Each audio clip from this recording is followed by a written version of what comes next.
ప్రతి సంవత్సరం మార్చి 8న జరుపుకునే మహిళా దినోత్సవం సమాజంలో మహిళల పాత్ర, వారి విజయాలు మరియు వారు ఎదుర్కొంటున్న సవాళ్లను గుర్తు చేస్తుంది.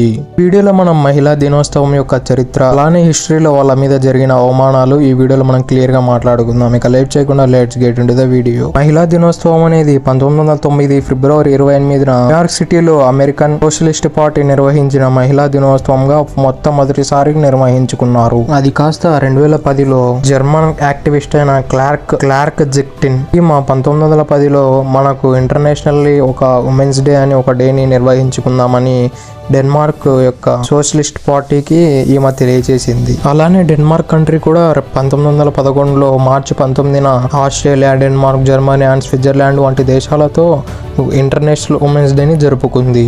మీకు ఇప్పుడైతే ఒక డౌట్ వచ్చే ఉంటుంది, ఉమెన్స్ డే అనేది మార్చి 8 కాదు బ్రో, నువ్వేంది మార్చి 19th జరుపుకున్నారు అని అంటున్నావని. అది మార్చి 8కు ఎందుకు షిఫ్ట్ అయిందంటే 1917లో ఈ వరల్డ్ వార్ సమయంలో ఏమైందంటే ఉమెన్స్ పైన స్ట్రైక్స్ అనేది నిబంధించారు.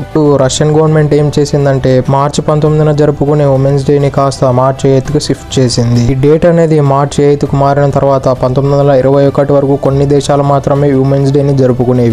ఆ తర్వాత యునైటెడ్ స్టేట్స్ ఏం చేసిందంటే దీన్ని 1975లో ఒక పాలసీని తెచ్చి ప్రతి ఒక్క కంట్రీ ఉమెన్స్ డేని సెలబ్రేట్ చేసుకోవాలని ఆదేశాలు జారీ చేసింది.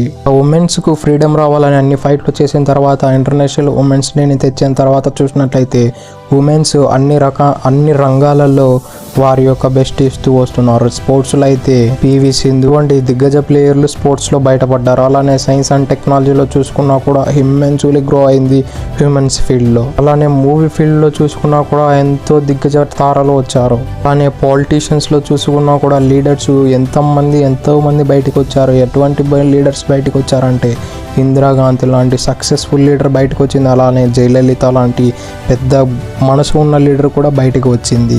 ఇక ఆడవాళ్ళు ఫేస్ చేసిన ఛాలెంజెస్ చూసినట్లయితే జెండర్ ఈక్వాలిటీ. అసలు ఉమెన్స్ అయితే అదో రకంగా చూస్తారు, అమ్మాయిలని ఈజీగా చులకన వేసి పడేస్తారు. ఈ జెండర్ ఈక్వాలిటీ అయితే చాలా వరకు మిస్ అయ్యింది. అలానే చదువు మరియు హెల్త్ విషయంలో మరియు అలానే భద్రత కల్పించడంలో కూడా మన భారత ప్రభుత్వం ఫెయిల్ అయింది. అలానే వరల్డ్ మొత్తం ఫెయిల్ అయిపోయింది. తర్వాత ఉద్యోగాల విషయాలలో కూడా అమ్మాయిలకు అనేవి చాలా తక్కువ ఉద్యోగాల్ని అలొకేట్ చేస్తారు. అందులో కూడా చాలా ఎక్కువ కాంపిటీషన్ ఉంటుంది. చాలా వరకు రాక వాళ్ళు కూడా చాలా మంది సూసైడ్ చేసుకుంటున్నారు సొసైటీ పెట్టిన లిమిట్స్ వల్ల.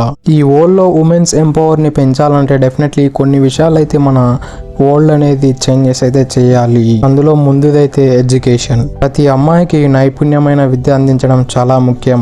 ఇదైతే వారికి జ్ఞానాన్ని మరియు నైపుణ్యాన్ని అందిస్తుంది. తద్వారా వాళ్ళ కాళ్ళపై వాళ్ళే నిలబడే అవకాశాలు చాలా ఎక్కువగా ఉన్నాయి. ఇతరులపైన ఆధారపడే అవకాశాలు లేకపోలేదు. అలానే విద్య ద్వారా మహిళలు తమ హక్కులు అనేవి క్లియర్గా తెలుసుకొని ప్రతి దానిపైన ఫైట్ చేసే అవకాశాలు కూడా ఉన్నాయి.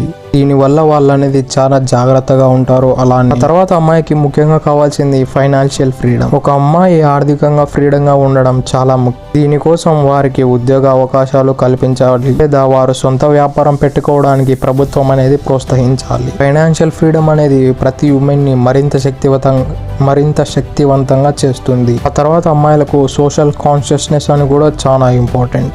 సమాజంలో మహిళల పట్ల ఉన్న దృక్పథం మార్చడం చాలా కష్టం. మహిళలను గౌరవంగా చూడాలి, వారి యొక్క అభిప్రాయాలకు విలువలు ఇవ్వాలి. అలానే మహిళలకు వారి యొక్క హక్కుల గురించి అవగాహన అనేది కల్పించడం చాలా ముఖ్యం. అలానే చట్ట పరిరక్షణలు కూడా చాలా వరకు తెలిసి ఉండాలి. ఇవన్నీ కూడా ఒక మహిళలో కూడా మీరు కూడా ఇంపుట్ చేసినట్లయితే డెఫినెట్లీ ఒక అమ్మాయి సురక్షితంగా బతికే అవకాశాలు చాలా ఎక్కువగా ఉన్నాయి. మహిళలు ఏ రంగంలో అయినా అద్భుతాలు సాధించగలరు. మనం వారిని మద్దతు సమాజంలో మరింత శక్తివంతం అవుతుంది. ఈ మహిళా దినోత్సవం మనం మహిళలకు మార్పిస్తాం. That's it for today. ఇలాంటి మరిన్నో వీడియోల కోసం మా ఛానల్ సబ్స్క్రైబ్ చేసి డైలీ ఫాలో కండి. Thank you for it. Have a nice day.